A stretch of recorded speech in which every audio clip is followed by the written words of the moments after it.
finance department actually has a number of different responsibilities.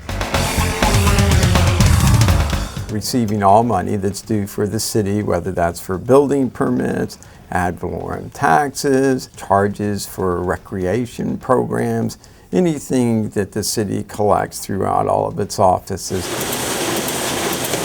That's a big part of our operation, our customer utility service department.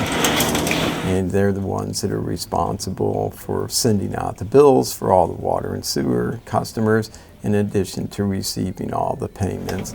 Of course, the finance department pays all the bills for the city and also processes the payroll for all the city employees. As to the debt, the city issues bonds for a variety of purposes. I guess the easiest way to look at it for most people is it's like a mortgage on a house, and that the city borrows the money to do major projects. Build Crosstown Parkway, expand Bayshore Boulevard, build the utility plant, put in all the water lines. Those are projects, obviously, where they have a long, useful life.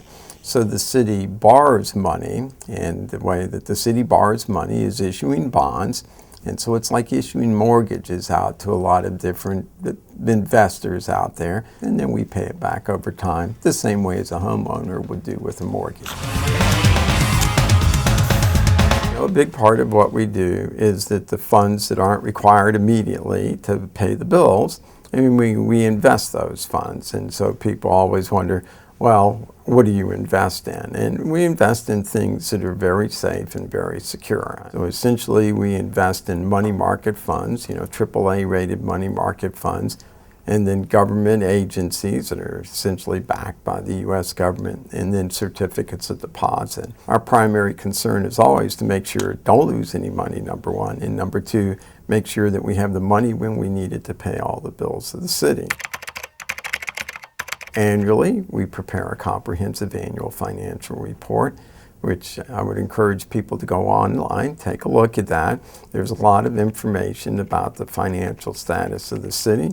There's also a statistical section, and it really shows how the population has grown, how taxes have changed over the years, how the overall financial condition of the city has changed over that time. Yes, it is a little bit more than balance a checkbook, but of course we do that every month also. I tell everybody I deal with the history, and so we are the ones that basically says this is what actually occurred. This is the money that we received, this is the money that we spent, this is how the city actually used the money compared to what was planned in the budget.